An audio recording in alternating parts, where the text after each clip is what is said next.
जय श्री श्याम साथियों, कैसे हैं आप सब। स्वागत है आपका एक बार फिर आपके अपने YouTube channel Shri Shyam classes में। जी हाँ साथियों, 4th ग्रेड भर्ती 2025 की सबसे बड़ी भर्ती जिसका इंतजार 21 लाख छात्र कर रहे थे, वो इंतजार समाप्त हुआ और साथियों सभी के मार्क्स के आपके PDF जारी हो चुकी है। अब इंतजार है तो 2 गुना की कट ऑफ का, 2 गुना की कट ऑफ आ चुकी है। 2 गुना के अंदर किस किस का हुआ है, कट ऑफ से अगर आप ऊपर हो तो 2 गुना तो है ही है। अब यहाँ पर 2 गुना की जैसे ही बात करें, लिस्ट जारी होगी उसके बाद में समय का आभास जो है वो कम रहेगा आपके सामने कि सर इतने कम समय में डॉक्यूमेंट कैसे बनाएं। तो आज अभी आपके पास में समय है तो डॉक्यूमेंट क्या क्या आपको बनवा लेने चाहिए उसके ऊपर बात करेंगे साथियों अपन। और डीवी कब होगा आपका उसके ऊपर भी बात करेंगे, और स्क्रूटनी फॉर्म कैसे भरें, क्या होता है उसके बारे में भी बात करने वाले हैं साथियों।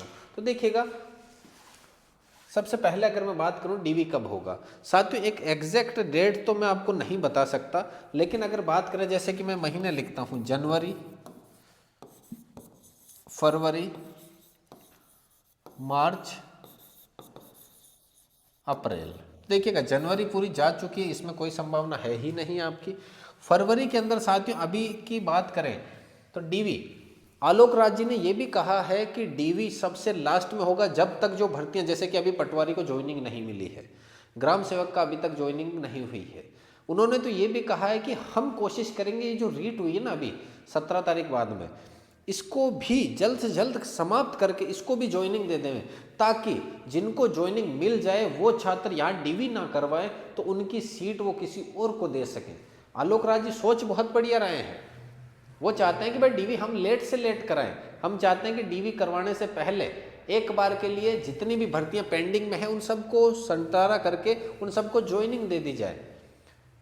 और जिनका जैसे कि कई छात्र ऐसे हैं जिनका अगर पटवारी में अच्छी रैंक हो है, वो जॉब पटवारी तो बेटर है, पटवारी में ज्वाइन डीवी वगैरह करवा लिया, वो अपनी बात करें ज्वाइनिंग का वेट कर रहे हैं। ऐसा ना हो कि कहीं 4th ग्रेड की डीवी हो और वो 4th ग्रेड की डीवी करवाने के लिए पहुंच जाए। नहीं भाई साहब, एक सीट वो 4th ग्रेड जिसको ज़रूरत है उसको मिलनी चाहिए, तो आप डीवी ना करवाएं तो ही बेस्ट है। राजस्थान पुलिस के 10,000 वाले डीवी नहीं करवा रहे, वो 10,000 में से हो सकता है किसी की इच्छा हो कि सर मेरे टॉपर हूँ, मैं मेरी कैटेगरी में टॉपर हूँ, मुझे अच्छा डिपार्टमेंट मिल सकता है, तो वो कुछ एक लोग यहाँ पर डीवी के लिए आ सकते हैं। पशु परिचर वाले यहाँ पर आ सकते हैं, कुछ एक जिनको गृह जिला नहीं मिला हुआ, जिनकी रैंक अच्छी आ गई है 4th ग्रेड में, वो यहाँ पर आ सकते हैं। फरवरी के अंदर पॉसिबल नहीं है। मार्च के अंदर अगर साथियों बात करें, क्योंकि ये डीवी करेगा कौन, शिक्षा विभाग ही करेगा, तो शिक्षा विभाग इस समय साथियों एग्जाम के अंदर रहने वाला है। क्योंकि ध्यान रखना, फरवरी के अंदर तो मेन क्या रहेगा, फरवरी के अंदर तो आपका ये अपने बोर्ड के एग्जाम है, मार्च के अंदर नॉर्मल क्लासों के एग्जाम रहेंगे, तो टीचर पूरे के पूरे यहाँ बिजी रहेंगे मार्च के अंदर। और अप्रैल के अंदर है आपके चुनाव साथियों, अप्रैल के अंदर क्या है, चुनाव है। तो इन 4 महीनों में तो डीवी का पॉसिबल ही नहीं है साथियों। अगर मैं मेरे हिसाब से बात करूं तो फरवरी के अंदर आलोक राज जी कह रहे हैं कि पहले तो उन सबको ज्वाइनिंग वगैरह देंगे, उसके बाद में। और डीवी साथियों ध्यान रखना, डीवी कितने को होगा, लगभग 1,08,000 का लगभग डीवी होगा।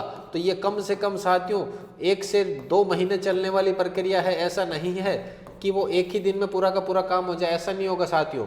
लगभग बात करें तो काफ़ी दिन चलने वाली प्रक्रिया है ये, एक दिन में ऐसा काम नहीं हो सकता। अब बात करें कि सर डॉक्यूमेंट क्या क्या चाहिए, डीवी तो हम करवा लेंगे जब डेट आएगी तब ठीक है। अभी कोई ऐसे डॉक्यूमेंट जिनकी ज़रूरत अभी है कि वो डॉक्यूमेंट अभी 15-20 दिन लगेंगे उसको बनाने करने में, तो वो डॉक्यूमेंट हमें बता दीजिएगा। छात्रों के बार बार कमेंट आते हैं कि सर डॉक्यूमेंट बता दो। जो छात्र पहली बार यहाँ पर आया ना, कि पहली बार एग्जाम दिया और पहली बार में वो 2 गुना में सेलेक्ट हो गया, उन छात्रों के हौसले जो है वो 7वें आसमान पर है, और होने भी चाहिए अगर आपका पहला एग्जाम है तो। जिनका एग्जाम पहले है, जिन्होंने कई बार डॉक्यूमेंट चेक करवा रखा 2 गुणों में, कई बार आ रहा, वो तो बैठे हैं कि भाई होगा तब देखे जाएगा, बहुत बार हो रखा, आगे भी हो जाएगा। तो जिनका पहली बार हो ना, वो बहुत ज़्यादा उत्साहित है साथियों। तो उनकी बात करें, देखिएगा सबसे पहला है 10वीं और 12वीं की मार्कशीट होनी चाहिए आपके पास में एकदम क्लियर, 10वीं और 12वीं की मार्कशीट। फिर है आधार कार्ड अपडेट, ध्यान रखना आधार कार्ड और 10वीं की मार्कशीट, 10th की मार्कशीट और बराबर आधार कार्ड, दोनों के अंदर जो नाम पता वगैरह है आपका, पिताजी का नाम, डेट ऑफ बर्थ वगैरह, वो सब कुछ सेम होने चाहिए। अगर अभी कोई मिस्टेक है तो आप आधार कार्ड को अपडेट करवा लीजिएगा, आराम से 10-15 दिनों में अपडेट हो जाएगा। ये आगे जाकर के दिक्कत कर सकता है, तो आगे जाकर के दिक्कत हो उससे पहले ही बच लीजिएगा साथियों, आधार कार्ड को अपडेट करवा लीजिएगा। 10th की मार्कशीट में सर रोल नंबर वगैरह कम हो गए, रोल नंबर कम क्या वो दिखना कम हो गए, आपने लेमिनेशन करवाया नहीं, तो साथियों डुप्लीकेट निकलवा लीजिएगा, माध्यमिक शिक्षा बोर्ड अजमेर से निकल जाएगी। मूल निवास, साथियों मूल निवास आपके पास में डिजिटल वाला होना चाहिए, डिजिटल वाला मूल निवास होना चाहिए। एक तो होता हाथ से बना हुआ, हाथ से बना हुआ पहले बनता था, लेकिन अभी के समय पूर्ण सभी के पास अगर डिजिटल नहीं है, कई छात्र पुराने हैं जिनके पास डिजिटल की जरूरत नहीं पड़ी, वो अब डिजिटल मूल निवास बनवा लीजिएगा। चरित्र प्रमाण पत्र, साथियों जहां से आपने अंतिम कक्षा पढ़ी है कि सर मैंने तो 10th करके छोड़ दिया, तो 10th स्कूल से आपको चरित्र प्रमाण पत्र मिलेगा। सर मैंने तो 12th करके छोड़ दिया, तो 12th वाले स्कूल से मिलेगा। सर मैंने तो जिस स्कूल से करा वो स्कूल ही बंद हो गई, अरे तो भाई साहब स्कूल 10th क्लास आपने करके छोड़ी, स्कूल बंद हो गई, तो आप 12th जहाँ से करी वहाँ से ले लो, जहाँ से आपने कॉलेज करी वहाँ से ले लो, चरित्र प्रमाण पत्र मिल जाएगा।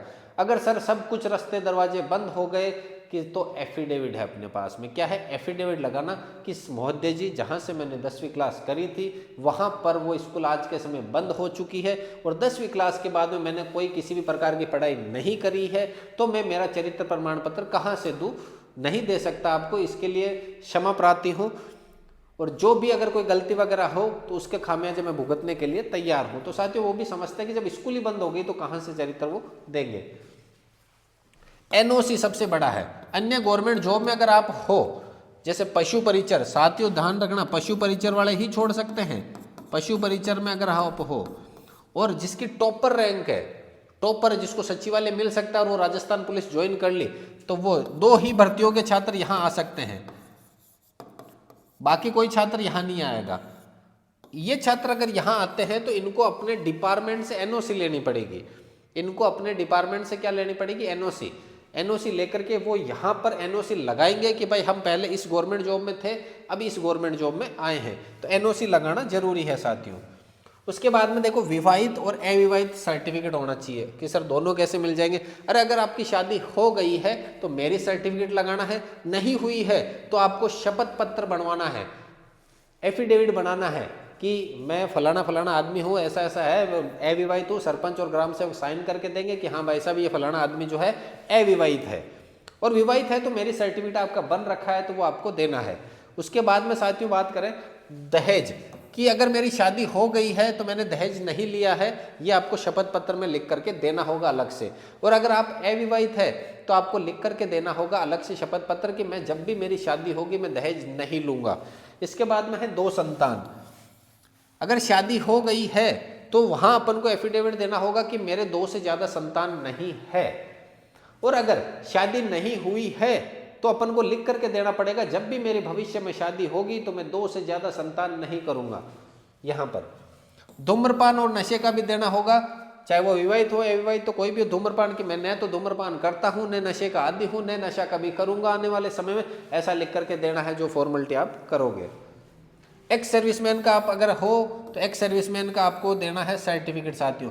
अब साथियों एक अंदर की बात बताऊं, अविवाहित विवाहित और अविवाहित वाले जो मैटर है इसके बारे में मेरे पास बहुत से मैसेज आए। जब मैंने पहले एक बार एग्जाम से पहले डॉक्यूमेंट के बारे में बताया तब पर्सनल में सर हमें पर्सनल बात करनी है, तो मैंने कहा भाई कीजिएगा पर्सनल बात। तो उन्होंने फ़ोन करके एक जानकारी साझा करी कि सर राजस्थान में ऐसा होता है कि छोटी उम्र में शादी हो जाती है। उस समय हम नाबालिग थे, तो नाबालिग थे तो हमने अपना विवाहित सर्टिफिकेट नहीं बना पाए, फिर उसी कारणवश हमारे एक बच्चा भी हो गया, उसमें भी हमने कोई डॉक्यूमेंट वगैरह कुछ भी नहीं करवाया। अब हम यहाँ पर अच्छे नंबर ला करके यहाँ पर सेलेक्ट हो रहे हैं, तो अब हमें क्या करना चाहिए। तो मैंने उनसे पूछा कि भाई साहब आपने फॉर्म भरते समय विवाहित लगाया या अविवाहित लगाया, बोले हमने अविवाहित लगाया। तो मैंने कहा कोई छेड़छाड़ मत करो, अविवाहित लगाया तो अविवाहित ही रहने दो, उसके साथ में कोई भी किसी भी प्रकार की छेड़छाड़ करनी नहीं कि हाँ सर हम अविवाहित है, आगे की प्रक्रिया आगे देखी जाएगी, एक बार के लिए ज्वाइनिंग लेनी है आपको। मैं ऐसा नहीं कह रहा, मैं गलत राय नहीं दे रहा, गलत तो आप कर चुके हो, जो हो चुका है उसको सुधारा नहीं जा सकता, आने वाले समय में सुधार किया जा सकता है। तो वो भी समझते हैं कि भाई जो हो चुका है वो तो हो चुका है, अब वो बदलेगा नहीं। तो आप अविवाहित हो अगर डॉक्यूमेंट में, तो अविवाहित होकर ही फॉर्म भरा है आपने, तो अविवाहित होकर ही डॉक्यूमेंट चेक कराओ। मेरी सर्टिफिकेट नहीं बन रखा तो बाद में देखी जाएगी। साथियों बहुत से रास्ते हैं बनाने के, बन भी जाएगा, घबराने की जरूरत नहीं है। फिर है अगर आप विडो हो तो विडो कैटेगरी का सर्टिफिकेट आपका बना हुआ होना चाहिए। डिवोर्स है तो डिवोर्स कैटेगरी का सर्टिफिकेट आपके पास में होना चाहिए। अब इसमें ये ध्यान देना साथियों, बड़ी बात है कि सर जब मैंने फॉर्म भरा तब मैसेज कॉल पे आए थे कि सर हमारा डिवोर्स जो है कोर्ट में प्रक्रियाधीन है, और मैंने उस समय मुझे लगा कि मेरा रिजल्ट आ जाएगा, डिवोर्स का रिजल्ट आ जाएगा और मिल जाएगा मुझे डिवोर्स। मैंने उस समय फॉर्म भरते समय डिवोर्स कैटेगरी से फॉर्म भरा है और आज मेरा 2 गुना में हो रहा है, लेकिन अभी तक वो मामला कोर्ट में है। साथियों जब वो मामला कोर्ट से निपटेगा, जब आपके हाथ में सर्टिफिकेट होगा, तभी आप डिवोर्स कैटेगरी से भर सकते हो। अगर आपने उस समय भर दिया कि सर मैंने तो उस समय भर दिया, बैकडेट में भर दिया था, तो साथियों दिक्कत हो सकती है। मतलब अभी अगर कोर्ट में प्रक्रियाधीन है, विचाराधीन है, तो आप डिवोर्स कैटेगरी में नहीं हो। डिवोर्स कैटेगरी में तभी आओगे जब आपके पास में सर्टिफिकेट हो साथियों। तो सर्टिफिकेट आपके पास में होना चाहिए, तभी आप इस कैटेगरी में आओगे। विकलांगता का भी यही है कि विकलांगता का आपके पास में सर्टिफिकेट होना चाहिए, किस कैटेगरी से कितने % आप विकलांग हो। जाति प्रमाण पत्र साथियों, ये सबसे बड़ा पॉइंट है। EWS, OBC, SC, ST, MBC। Sir EWS का फॉर्म तो मैंने EWS से भर दिया था, सर मैंने फॉर्म तो OBC से भर दिया था, लेकिन जिस दिन फॉर्म भरा उस समय मेरे पास EWS OBC सर्टिफिकेट नहीं था, उसके बाद बना लिया मैंने, तो सर क्या होगा? कुछ भी नहीं होगा, कोई दिक्कत नहीं है। अगर आप एलिजिबल हो, अगर आप EWS की कैटेगरी की जो नियम व शर्तें हैं उनके अंडर आते हो और उसके बाद में EWS बनाया, तो कोई दिक्कत नहीं है साथियों। एफिडेविट लग जाएगा। अगर वो मांगेंगे कि भाई शपथ पत्र दो कि आप EWS की जितनी भी आपकी शर्तें हैं उसके अंदर आ रहे हो, अगर नहीं आते हो तो आपके ऊपर कानूनी कार्रवाई की जा सकती है, या फिर आपको इस 4th ग्रेड भर्ती से वंचित किया जा सकता है। तो अगर आप पात्र हो, आप अपनी जगह सही हो, तो भरने में कोई दिक्कत नहीं है कि हाँ मैं EWS कैटेगरी में पात्र हूँ, उस समय मेरा ये फॉर्म नहीं भर पाया था, ये अपने नहीं बन पाया था, बाद में मैंने बनाया है। अगर मैं अपनी जगह या कहीं पर भी कुछ भी गलत होता हूँ तो मेरे ऊपर कानूनी कार्रवाई की जा सकती है, या फिर मुझे 4th ग्रेड भर्ती से वंचित किया जा सकता है। ऐसा आप फॉर्म में के अंदर दे सकते हो जानकारी साथियों। लेकिन ऐसा नहीं है कि आपका OBC सर्टिफिकेट से फॉर्म भर दिया आपने और आप हो जनरल कैटेगरी के, वैसा नहीं चलने वाला। नवीनतम फोटो होनी चाहिए आपके पास में, 4 से 5 फोटो आपके पास में नवीनतम होनी चाहिए साथियों। इसके बाद में आप कहोगे सर पुलिस वेरिफिकेशन का नहीं बताया, वो सब साथियों उस समय ही काम आएगा। अभी आप पुलिस वेरिफिकेशन बना करके कुछ भी नहीं कर सकते। अभी आप चरित्र प्रमाण पत्र, राजपत्रित अधिकारी के द्वारा जो चरित्र प्रमाण पत्र बनवाते हैं, देखो एक तो पुलिस वेरिफिकेशन,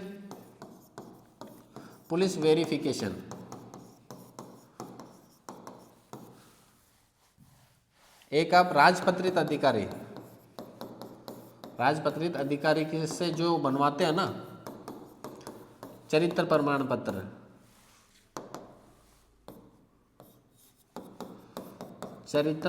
पत्र, ये अपन को उसी समय भरना होगा, उसी समय बनवाना होगा जब स्क्रूटनी फॉर्म भरा जाएगा, उससे पहले ये नहीं बनेगा साथियों। अगर बात करूं मैं स्क्रूटनी फॉर्म की, ये स्क्रूटनी फॉर्म क्या है सर, ये क्या उनसे भला हो गई साथियों? SSO ID के ऊपर ये मिलेगा।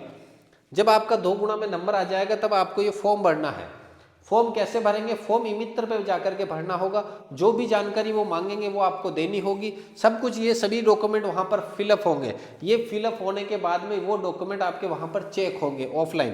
पहले ऑनलाइन सब कुछ भरना होगा, उसके बाद में आपके वहाँ पर ऑनलाइन चेक होंगे साथियों।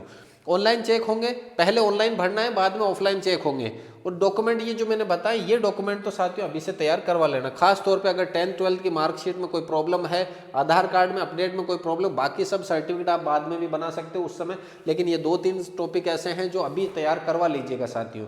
इनमें समय बहुत लगता है। 10th 12th की मार्कशीट में कोई समय नहीं लगेगा। आपके जो भी जैसी भी दिक्कत हो, जाओ माध्यमिक शिक्षा बोर्ड, फॉर्म भरो, 300-400 रुपये का जो चालान है वो कटवाओ, रसीद कटवाओ, शाम तक आपको मिल जाएगी अपनी डुप्लीकेट मार्कशीट साथियों, कोई दिक्कत नहीं है। अब साथियों आपका कोई भी किसी भी प्रकार का सवाल है, कोई भी कैसा भी किसी भी प्रकार का सवाल है, तो आप बेझिझक कमेंट कर सकते हैं मेरे साथियों। आपके हर एक सवाल का जवाब दिया जाएगा। एक बार फटाफट यहाँ पर देख लीजिएगा साथियों कौन कौन से डॉक्यूमेंट यहाँ पर आपको चाहिए। जितने भी डॉक्यूमेंट चाहिए एक बार के लिए यहाँ पर देख लीजिएगा साथियों। देखिएगा,